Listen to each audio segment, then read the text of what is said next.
maybe we could get a few more Pinocchio movies this year.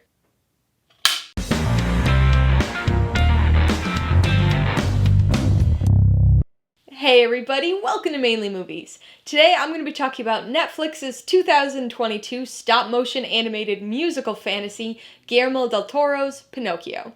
If you're new here, please consider subscribing for a variety of movie-related content like reviews, rank lists, and trailer reactions. All my reviews include a breakdown of the pros and cons, my rating, and some tailored film recommendations, so be sure to watch through to the end of this video for all of that extra content. Guillermo del Toro's Pinocchio stars the vocal talents of Gregory Mann, David Bradley, and Ewan McGregor, and was directed by Guillermo del Toro and Mark Gustafson. Set in 1930s Italy, it tells the story of Pinocchio, a wooden puppet who comes to life with dreams of becoming a real boy. I know what you're thinking. Another Pinocchio?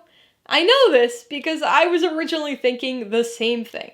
We've been absolutely inundated by film adaptations of Carlo Collodi's classic fairy tale. There was the Italian live-action film back in 2019, the Robert Zemeckis Disney live-action film earlier this year, the Russian animated adaptation this year, and now Guillermo del Toro's version. You heard me right, this is the third Pinocchio movie released just this year alone. It's probably a great time to be alive if you're a Pinocchio superfan, but for everybody else, it's a bit of a Pinocchio overload. Personally, Pinocchio's never been a favorite fairy tale of mine, but I am a fan of Guillermo del Toro, so I was certainly curious to check this out, especially knowing how much of a passion project it's been for him. Well, there's a reason this is officially called Guillermo del Toro's Pinocchio rather than just Pinocchio. This is Del Toro's movie. His style is unmistakable, and it completely permeates the film. This is his first animated movie, but when you stop to think about it, it's kind of amazing it's taken this long. Animation, especially stop-motion animation, is just so suited for the type of stories he makes. Anybody who's seen a handful of Del Toro's films knows that dark fairy tales are kind of his thing, so him adapting Pinocchio just makes sense. It's creepy and dark, but also extremely heartfelt and thematically dense. Everything you expect from a Del Toro movie makes its way into this film, and it's understandably unique. Probably the most creative and resonant adaptation we've ever had. Guillermo del Toro's Pinocchio isn't a remake of any previous film, but rather a reimagined adaptation of the original novel, drawing heavy visual inspiration from Chris Grimley's 2002 Pinocchio illustrations. The original novel itself is very episodic, following Pinocchio on a bunch of connected adventures, and this movie replicates that to a certain extent, following the same basic storyline, but there are definitely a number of differences. Characters are removed or amalgamated, new storylines and fantasy lore are added, different themes and moral lessons are focused upon, even the characterizations of Pinocchio and Geppetto are slightly altered to match those themes. The other big and very Del Toro change is the setting of the story, which has been shifted to 1930s fascist Italy, adding a number of new layers, both in terms of plot and the overarching themes. I already mentioned that this is an animated film, but I haven't mentioned how amazing it looks. I'm always fascinated by the effort and level of detail that goes into stop-motion films, and Pinocchio is certainly no exception. It's honestly a little hard to verbalize how impressive this movie looks, but it's just so cinematic. The transitions, especially during montages, the depth and scale of some of the shots and landscapes, even the close-ups and editing during the action sequences.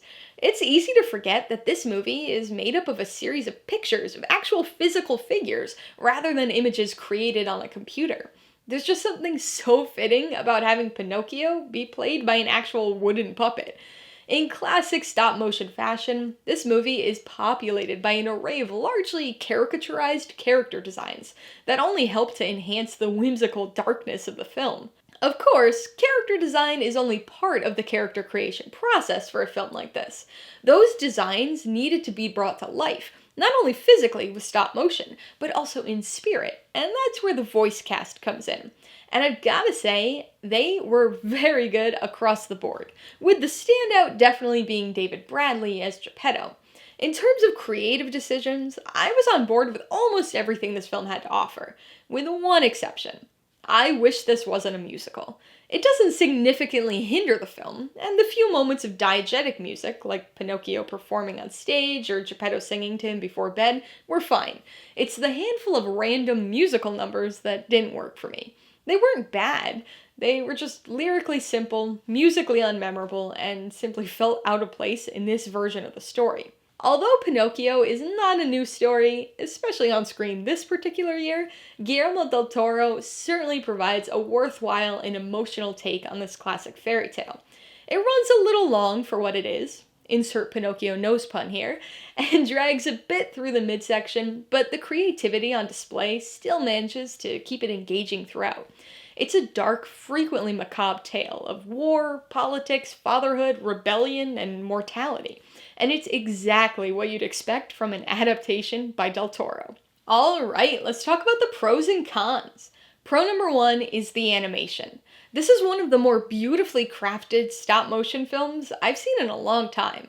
There's always a certain handmade feel that you get from these movies, but it almost feels heightened here, like Geppetto himself carved these characters in this world. The puppet design is wonderful, the sets are remarkably detailed, the backgrounds are great, there's depth to everything, and this whole film just feels exceptionally cinematic. The second pro is what I'm gonna call the reimagining. Basically, this encompasses everything that goes into Guillermo del Toro's story vision for this tale. Pinocchio has always been a bit of a dark story and cautionary moral tale, but del Toro leans even more heavily into that. He removes the black and white morality, instead highlighting the fact that flaws in these characters can sometimes be a virtue. This adds not only some more depth to the story, but also much greater emotion. And of course, Guillermo del Toro's decision to set this film in 1930s Italy also contributes to much of the creativity and thematic heft of this reimagining. On the con side, the biggest issue is the pacing. The first act is actually perfect in this regard. Even the early scenes with Pinocchio are well paced. It's only when the film becomes episodic that the pacing becomes a problem. Now I get it. The source material itself is episodic. I mean, it's literally called The Adventures of Pinocchio. So I'm not surprised that some of that episodic nature spilled over into this adaptation. It just made the story a little too choppy, bouncing between a few too many subplots and story threads. That makes it sound like it should be energetic, but it kind of has the opposite effect, making the film drag until the story gets back onto a singular track in the final act. The second con is that this is a musical. I get it. Pretty much every adaptation of the story is a musical. It's a fairy tale based on a children's book and acts as a fable to teach moral lessons to kids. So I understand why it would make sense to create a Pinocchio musical. But the musical aspect just does not fit this particular version of Pinocchio. It won't make your ears bleed or anything, but the songs are anything but memorable. And apart from a few diegetic songs that have story purpose, like Geppetto's Bedtime Lullaby, the music is simply unnecessary.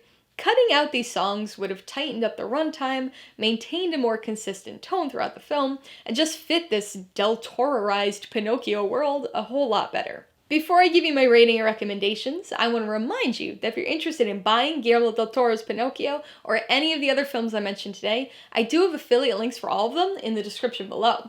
I get a small commission from anything you buy using one of my links, so I'd really appreciate it if you use them, if you're in the market for any of these movies. I'm gonna give Guillermo del Toro's Pinocchio 3.5 out of 5 paws. Although another Pinocchio adaptation may be the last thing anyone wanted, this beautiful and dark stop-motion animated film is absolutely steeped in Del Toro's signature style, bringing something new to this classic tale.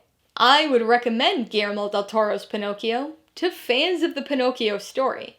This version does change some things up, but retains the core of the story, making it an even more emotionally hard-hitting tale. Those who enjoy Guillermo del Toro's movies will also have a great time with this. It's exactly what you'd expect out of a dark animated fairy tale from him.